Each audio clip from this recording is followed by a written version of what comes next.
ការពីវីដេអូមុនអ្នកគ្នាបានយល់ដឹងអំពីតើអ្វីទៅជាអ៊ីនធឺណិតណាហើយយើងប្រើវាសម្រាប់ធ្វើអី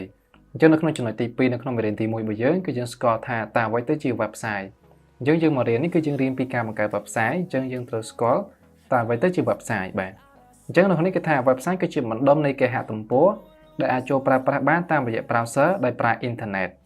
វាត្រូវបានបង្កើតឡើងក្នុងគោលបំណងដើម្បីផ្ដល់ព័ត៌មានឬផ្សព្វផ្សាយអាជីវកម្មអញ្ចឹង website ដែលគេបង្កើតឡើងមកគឺយើងចូលវាប្រើប្រាស់តាមរយៈ browser ហើយដើម្បីបើក website បានគឺយើងត្រូវការអ៊ីនធឺណិតដើម្បីធ្វើការភ្ជាប់ពី computer មួយទៅកាន់ computer មួយហ្នឹងហើយគោលបំណងដែលគេបង្កើត website មកទី1គឺដើម្បីផ្ដល់ព័ត៌មាន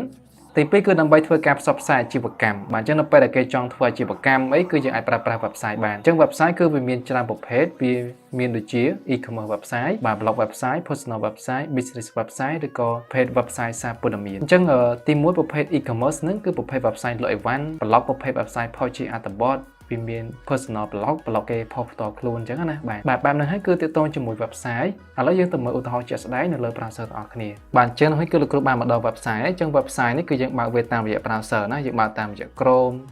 Microsoft Edge ឬក៏ Firefox ជាដើម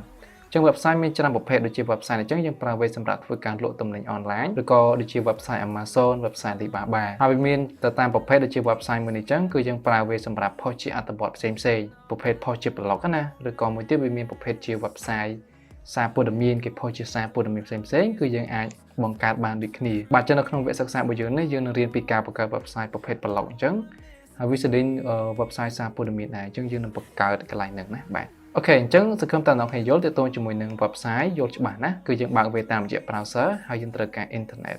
ដែលគោលបំណងដែលគេបង្កើតមកទី1ផ្ដល់ព័ត៌មានទី2គឺដើម្បីធ្វើការផ្សព្វផ្សាយធ្វើអាជីវកម្មបាទ